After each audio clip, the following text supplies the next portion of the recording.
Alright, so I'm going to talk about the American Horror Story Freak Show premiere.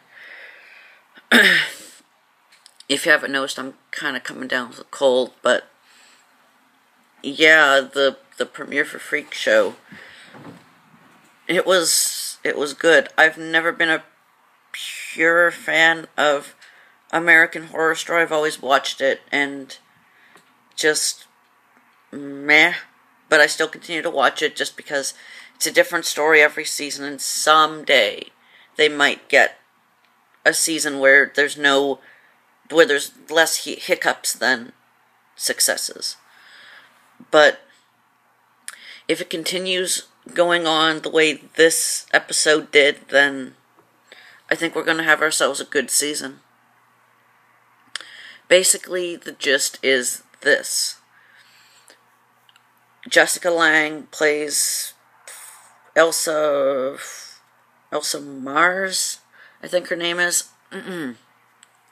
And she runs a freak show. She brings in, like, freaks and gives them a place to stay and, like, stuff like that. Because she knows there's not really, like, a lot that these people can do. She does have ulterior motives for this because she wants to become a movie star, and she thinks that by having a freak show that she'll get noticed and stuff. But the story basically opens up with, I'm trying to think what her name is. She was the other teacher in Coven. It opens up with her. She plays a character who has two heads, and she kills her mother. You don't actually see her killing her mother, but it's later said that yes, she does. They find her mother dead. She's in the hospital. Like, everyone's all, like, shocked. Like, what the fuck is this thing?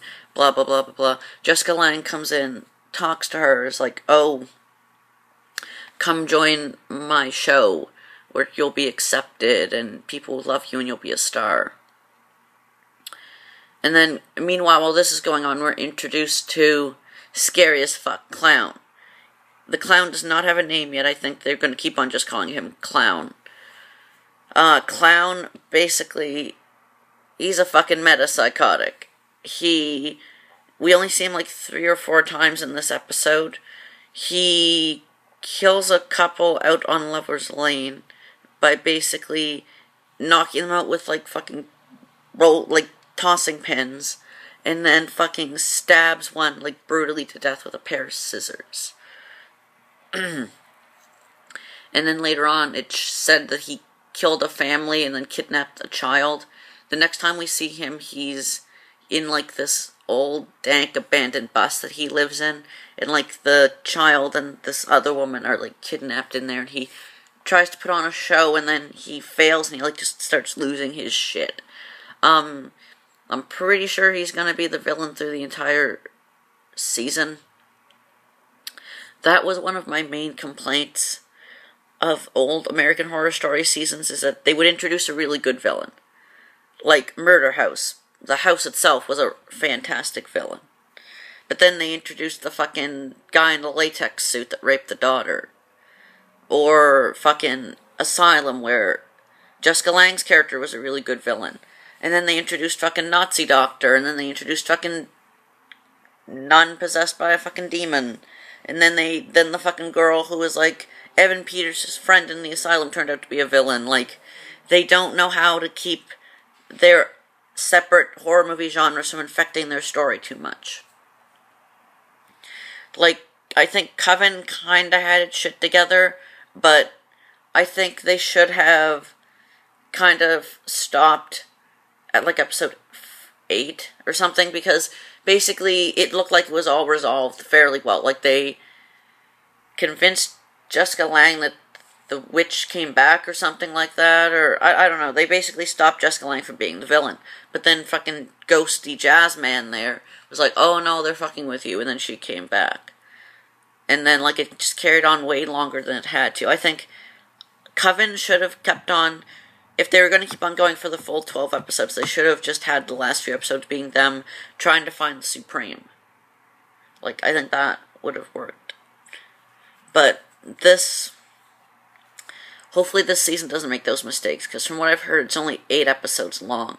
So unless they just really fuck it up by like, yeah, we made it shorter, but we're gonna go into asshole territory 5 times quicker this time. But I don't think they're gonna do that.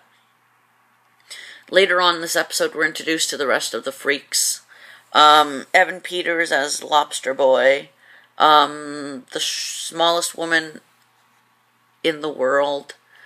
No, it's not just the act. She's literally the smallest woman in the world playing the smallest woman in the show, which is kind of cool. Like, all of her scenes are like so cool because of like how small she is. It's interesting. We didn't see Michael Chiklis yet, though. We saw Kathy Bates as the bearded lady. The bearded lady, it fucking bothers me because why don't you just fucking shave? I'm sorry, I don't know why she's considered a freak. You can just fucking shave. It's not like Evan Peters where his like fucking hands are like sewn together at like spots so he has like fucking lobster claws. Like, she has a very hideable and not noticeable problem. We're introduced to, I don't know what his name is, but Skeleton Man, I think. I don't quite know. But basically, he's like really thin, and he doesn't have like hands. He has like, it's kind of like curved in like this, and like little nubs, but they kind of work like hands. It's really hard to explain. There's the Amazon. I'm trying to think of who else there's this one person who like, they don't have legs, so they crawl on their hands. Kind of like that one in that 1930s movie, Freak. I think it was 1930s or 40s. But I think this show is going to draw heavily from that movie as well. But it's good. Like, eventually, a cop comes in to investigate the murder of the two-headed ladies. Her mother, he goes to the freak show, like, oh, she's guilty, she's coming with me. Evan Peters fucking cuts the dude's throat, and he buries him, like, at the end of the episode, saying, like, just because we're freaks doesn't mean they can treat us like shit. We're not going to take this anymore, like, we're going to rise up. And then they pull out these, like, knives and shit, and they just start hacking away at the policeman's body. Like, I feel like this episode and the next episode are going to introduce the major plot points for the season, and then eventually the clown guy is going to become the major antagonist, because the last time you see the clown, he's basically watching the freaks. So I don't know if he's going to try joining them, or if he's going to try killing them, or what. I really hope that this season does not introduce any more horror movie genres, because they kind of shot themselves in the foot with Freak Show, if you ask me. Not that it's not a good show or a good idea, it's just that you can't fit in a lot of concepts in there. Like, maybe you could kind of squeeze in a noir concept somewhere, because it is the 1930s, so you could have a little bit of noir stuff. I think they are going to squeeze in a little bit of noir and mystery at some point, from what I've seen in the upcoming previews, but it's looking pretty good. The other thing that was really cool in this was actually seeing the show happen and have like Jessica Lange singing a cover of Life on Mars, which was really cool. Some final closing points. Sarah Paulson, that's her name, Sarah Paulson. Sarah Paulson, who plays the two-headed lady. My God, is she good in this season so far? Basically, she has to play 2 different characters because of the other head, and you can't actually see the difference in personality, whereas the left head is more like stern and cautious and controlling. The other head is more like just wondrous and like, kind of thing. Like the first time she meets Jessica Lange, the Elsa's character there, she's like, what is up with you? Like, you have 2 heads, 2 hearts, and only 1 set of genitalia. Have you ever been loved? And then like the Happy Head is like, nah, the other head goes to sleep, and I feel myself. She pretends I'm not here, but I know she is, and I know she likes it.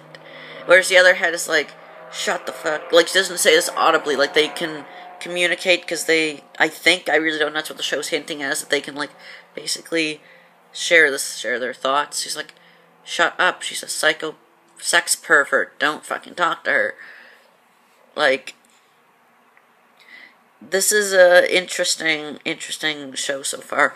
I don't know if they're going to take a campy approach to it or a serious approach yet, because there's been scenes that have been kind of serious and heartfelt. There's been other scenes that have been, like, campy when it comes to, like, this whole thing. Like, the second time we see Evan Peters, he doesn't really want to be a freak anymore. He wants to, like, have a normal life. And, like, the second time we see him, he's having sex with this, like, girl, and he's basically, like, he's going to finger her, but the way he does it, because he has claws, he basically, like, sticks a claw in, and later on, it says he calls it finning. Like, I'm sorry, that's really fucking campy to me. That's, like, not fucking serious at all. That's fucking hilarious. But then there's, like, other serious scenes where, like, Ilsa is talking to this girl who was staying with the freaks, who basically got high on heroin, and they had, like, gang sex with her. And she accuses them of rape, but Ilsa's like, look, you enjoyed it the entire time. You were out on heroin. Like, I'm not saying what they did was right. I'm just saying, like, that's a more serious scene in the show. Or at the end, when we find out that Ilsa doesn't have any legs, and she's been wearing prosthetic legs the entire time. And, like, the song that plays, and, like, the tear that rolls down Jessica Lange's face, like, that's very serious and very heartfelt. Like, I find American Horror Story has never had a problem balancing serious with campy before, because they've always been topics that could be looked at in both lights. But there's only 2 examples of carnival movies that I could think of, and both of them were serious and borderline campy, but, like, they can be serious, but they're always campy in the background anyway. There's no way to not make Freak Show campy, I think. The ones I can think of are The Elephant Man, which, goddamn, that's the most depressing movie ever made, and Freaks, which I haven't seen, but I've heard of, and I heard it's a very, very good movie, even though a lot of it is cut away. But that's my just quick little synopsis and review of Freak Show. I would say check it out if you're a fan of American Horror Story. Watch it. Hoping they don't fuck it up. But yeah, I'm not gonna rave and say, like, oh my god, it's amazing, because I've fallen for American Horror Story and its tricks before. The premieres always are really good. Like, they introduce the characters and the plot very well. It's just later on in the season they start to, like, lose their grip. Unlike True Detective, where when it came to that mid-season shift to a different story, it worked very well. It made sense. Whereas American Horror Story, I find, has never been able to grasp that mid-season shift very well. It's always felt like a slap to the head when it changed. But I'm also going to be posting another video later on tonight of Horns, which I just caught a screening of. And I will be doing my Final Strain review sometime next week or this week on Monday. But if you like the video, like it, comment on it, subscribe. See you guys later.